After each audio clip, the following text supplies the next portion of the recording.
Welcome to this insight of Robert St. John's authentic work, Metamorphosis, formerly known as prenatal therapy.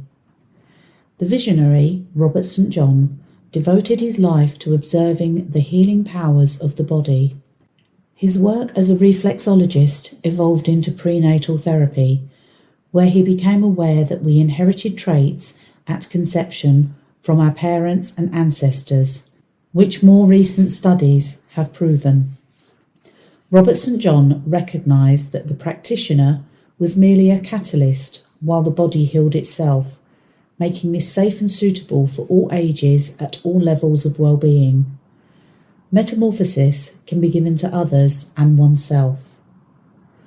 By applying a gentle, non-invasive touch to specific reflex points on the feet, hands, head or spine, blocks may be released on all levels: behaviour, emotional, mental and physical, allowing the true self to emerge. From there, his work expanded into a worldwide recognised healing art known as metamorphosis. Robert had a profound interest in his clients. He noticed their behaviour was defined by characteristics he referred to as two Latin words, afference and efference. He said comparing afference to introversion or yin and efference to extroversion or yang altered the meaning of the words when relating to metamorphosis. Robert St. John observed his afferently orientated clients have vision and awareness. They can accept many points of view and are capable of originality, having great ideas but taking little action to see them through. They think before acting, if they act at all. They want things to be different. They are aware that they should be taking responsibility for what is happening in their lives to pursue their plans, but because of their inability to act, things they should be dealing with go unattended. The very afferently orientated tend to be very logical and not emotionally demonstrative.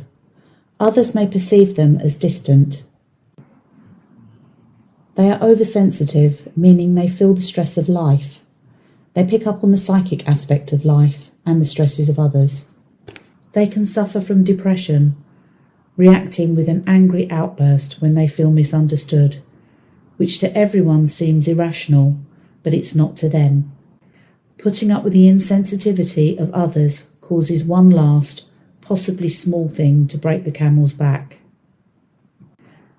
The efferently orientated have little or no vision and awareness. The efferently orientated can be materialistic, emotionally and physically active and reactive.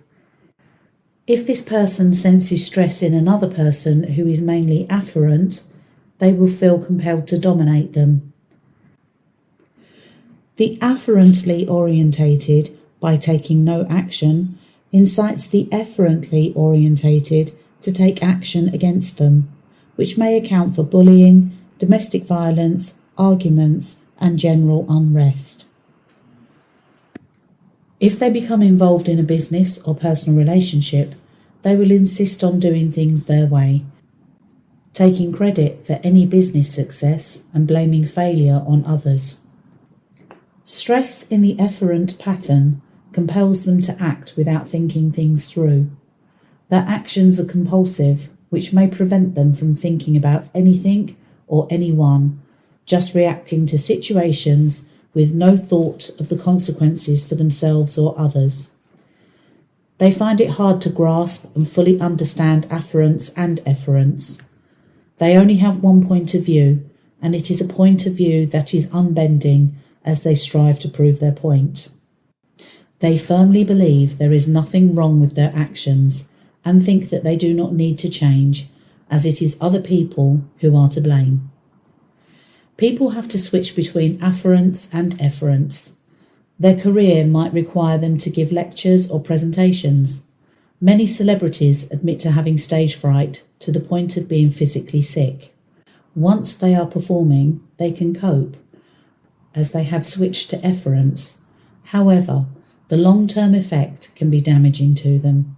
Their mental health may suffer. They may rely on harmful substances or medication as a coping mechanism. Children who are afferent may be encouraged to be more efferent. They may not want to adapt to a situation which can take its toll on them, as it requires a lot of energy. They may be tired or feel unwell. Being unwell gives them a chance to rest and relax. The efferently originated child fits in well. They are sociable and enjoy activities. They enjoy being the centre of attention. Sometimes an afferently originated person will feel they need an efferent partner to take responsibility to make decisions. They will allow them to take action. The efferent is happy with this situation. However, long-term, the efferent may become bored by the afferent's preference not to take action. They may feel that they are left to take all the responsibility. They will become frustrated by the lack of interaction. The afferent will find the continuous activity of their partner tiring. Being told to be more active can be perceived as nagging or criticism. Efferents and afferents can cause conflict in relationships in other ways. For example, the efferent partner's sister is visiting the next week. The efferent will plan for the visit and they will be stressed until everything is ready.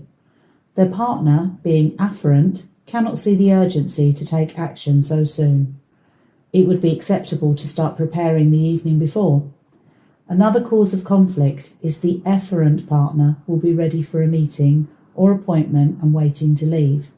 The afferent partner will not take action until nearer the time. No one is wrong, and both feel the other partner is being unreasonable. Metamorphosis could close the gap between them. It is good for people in relationships to give each other sessions to make relationships more harmonious. However, giving yourself a session has the same outcome. How can metamorphosis help create harmony and balance within a family unit? Each family member will be afferent and efferent, but one factor will be more prominent.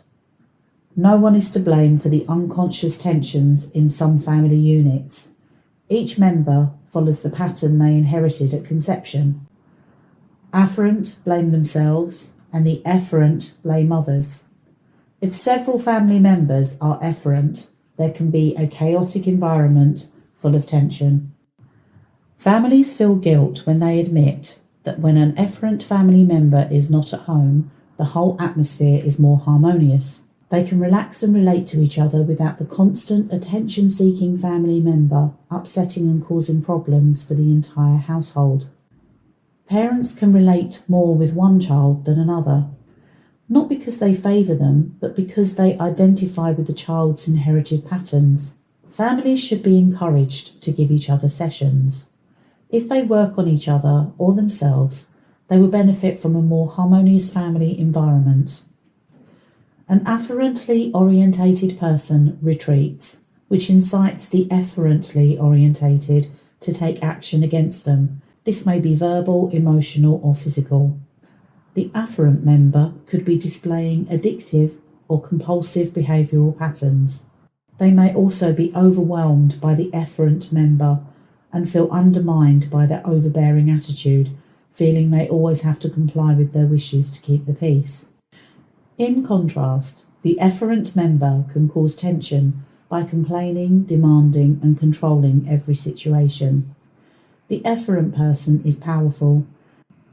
They expect and demand attention. The afferent member can feel as if they are not as important, that their needs and role within the family unit are secondary. Do twins inherit the same blockage at conception? A study of twins has shown that one twin is always more afferent than the other. The degree varies from case to case. The efferent twin will lead, the afferent will follow. At conception, they both inherited their blockage and patterns of behaviour, influencing their future behaviour.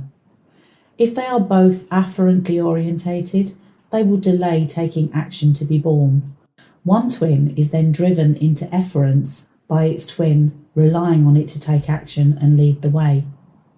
If they are both efferent, the firstborn will take the lead and force its twin into afference by making it wait.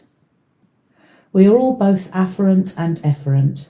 However, we tend to have an orientation towards one or the other in our approach to life. Metamorphosis can help to balance the two orientations so they are not separate but equal. It is preferred not to label anyone as being one or the other. It then can be perceived as good and bad when primarily this is not the case. The individual is following their patterns, the factors present at their conception. Observe them as a whole with one orientation more apparent. To learn more about Robert St. John Metamorphosis, please visit the website www.theinternationalmetamorphosis-association.com or contact us at mail@therapytrainingforyou.com.